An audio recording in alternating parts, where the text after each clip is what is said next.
বন্ধ করতে হবে তো। আমরা এখানে চিৎকার করছি ঠিক কথা, আমরা এখানে চিৎকার করব।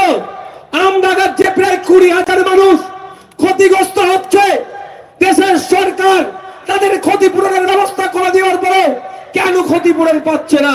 এখান থেকে তো আওয়াজটা তুলবো। আমরা চাইছি এই আওয়াজটা শুধুমাত্র আমডাঙ্গায় সীমাবদ্ধ রাখবো না, পশ্চিম বাংলাদেশে সীমাবদ্ধ রাখবো না। যেখানে দেশের আইন তৈরি হয় সেই আইনসভার মধ্যে অ্যাডভোকেট জামিলকে পাঠিয়ে এই আওয়াজটা তুলবো।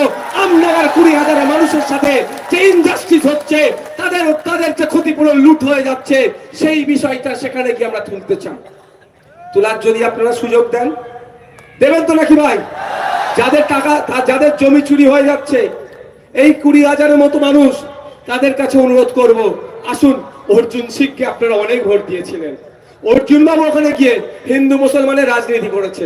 অর্জুন বাবু ওখানে গিয়ে যাওয়ার পরে মাইকে হাজার বন্ধ কিভাবে করা যায় তার জন্য পলিটিক্স করেছে, মনে নেই আপনাদের? আরে অর্জুন বাবু যখন তৃণমূলে ফিরে এসেছিল, সাথে করে নিয়ে যারা চামচাগিরি করেছিল, মুসলিম মহল্লায় ঢুকেছিল, মাইকের আওয়াজ তখন অর্জুন বাবুর কানে হয়তো ঢোকেনি, কিন্তু মামলাটা তুলে নেওয়ার জন্য আপনার এলাকার বিধায়ক একটাও শব্দ খরচ করেনি। ওকেও ছাড়াবে না, ওকেও ছাড়াবে নাকি?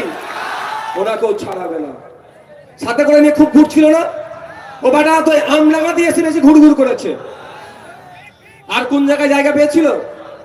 শুধু আমাদেরকে বোকা বানিয়েছে, আমলাগামাসিকে বোকা বানিয়েছে শুধু। ও ভালো লেগেছে তৃণমূল ছেড়ে, বিজেপি ছেড়ে তৃণমূলে আসতে পেরেছে, তাই ধরে নিলাম। কিন্তু এখন কি বলছে? রাষ্ট্রপতি নির্বাচনের সময় দুটো ভোট ক্রস চিহ্ন হয়েছিল, তাই তো? একটা ছিল অর্জুন বাবু, আর একটা শুনলাম নাকি দেবদা, ঘাটালে তৃণমূলের। বকলমে তারা বিজেপিকে সুবিধা করছে তো। তো আমি তাও ধরে নিলাম।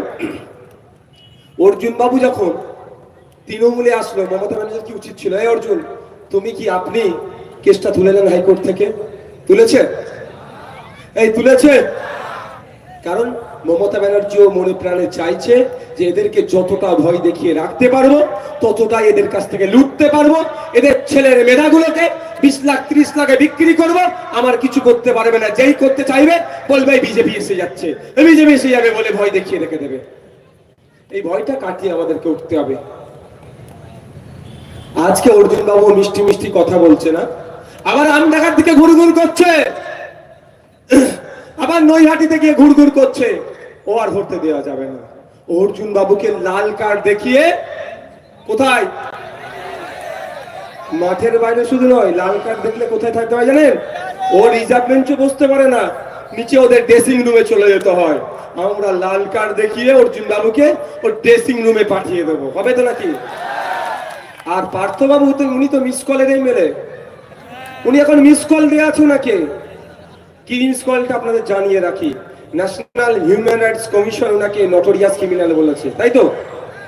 ভোট পরবর্তী যে হিংসা হয়েছিল, মানুষের উপরে যে অত্যাচার হয়েছিল, মানুষকে যেভাবে মারধর করেছিল, এই আমডাঙ্গাতে, এই নৈহাটিতে, এই বীজপুরে, এই কাকিনাড়াতে, এই ব্যারাকপুরে যেভাবে সাধারণ মানুষের উপরে এই পার্থবাবুদের দলের পক্ষ থেকে পার্থবাবুরা দায়িত্ব নিয়ে, এই রফিক বাবুরা দায়িত্ব নিয়ে যে হামলা চালিয়েছিল, তারপরে কিন্তু কোর্টের মাধ্যমে ন্যাশনাল হিউম্যান রাইটস কমিশন তাকে নোটোরিয়াস ক্রিমিনাল বলেছে। যে কোনো মুহূর্তে ধরে কিন্তু জেলের মধ্যে রাখতে পারে। এ তো মিস কলের এ তো মিস কল দিয়ে রেখেছে একে। আগামী দিন আপনার ভোট নেবে, আপনার ভোট নেবে, নেওয়ার পরে ভালো করে বুঝবেন, তৃণমূলের সাথে কিন্তু কংগ্রেসের জোট নেই, তৃণমূলের সাথে বিজেপিরও কিন্তু প্রকাশ্যে জোট নাই। দুটো দলের সাথে প্রকাশ্যে জোট নাই। এখন দুটো সরকারের মধ্যে কোন একটা সরকার ক্ষমতায় আসার সম্ভাবনা প্রবল।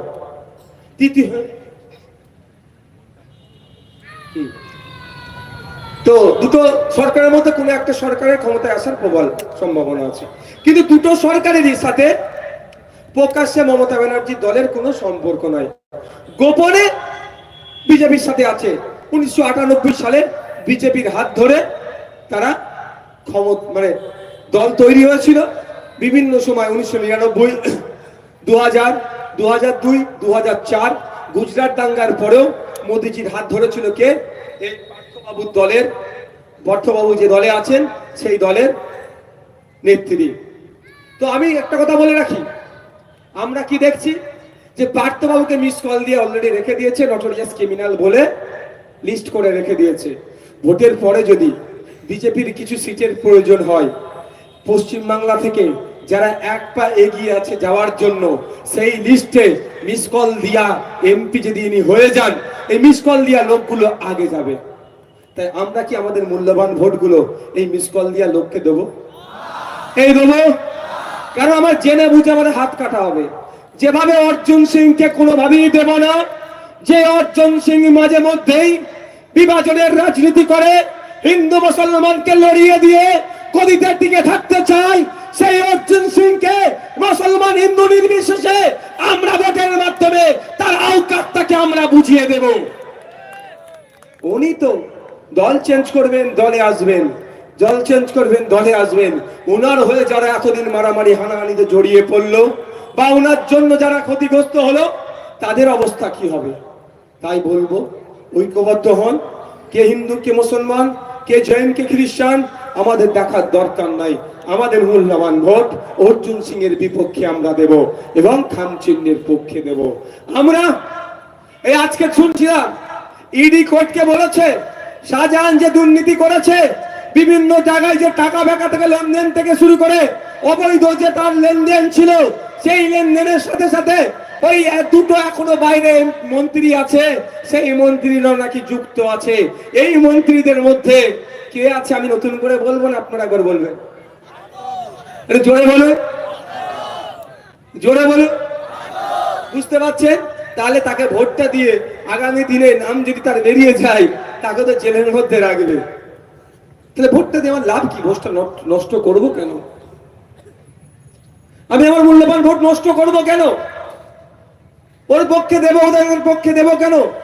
ভরসার প্রতীক, আশার প্রতীক, লড়াইয়ের প্রতীক, শ্রমজীবী মানুষের সাথে থাকার প্রতীক ইন্ডিয়ান সেকুলার ফ্রন্টের খান চিহ্নতে দিয়ে আগামী মে মাসের 20 তারিখে সকাল সকাল খান চিহ্নে ভোট দিয়ে পার্লামেন্টে পাঠাবো। আমডাঙ্গার কৃষকদের হয়ে আওয়াজ তুলবে, ব্যারাকপুরের শ্রমিকদের হয়ে কথা আওয়াজ তুলবে, শ্যামনগরের শ্রমিকদের হয়ে কথা বলবে, নৈহাটির জনসাধারণের হয়ে আওয়াজ তুলবে। বীজপুরে যে দাঙ্গা হয় সেটা বন্ধ করার জন্য সর্বোচ্চ লড়াই করবে।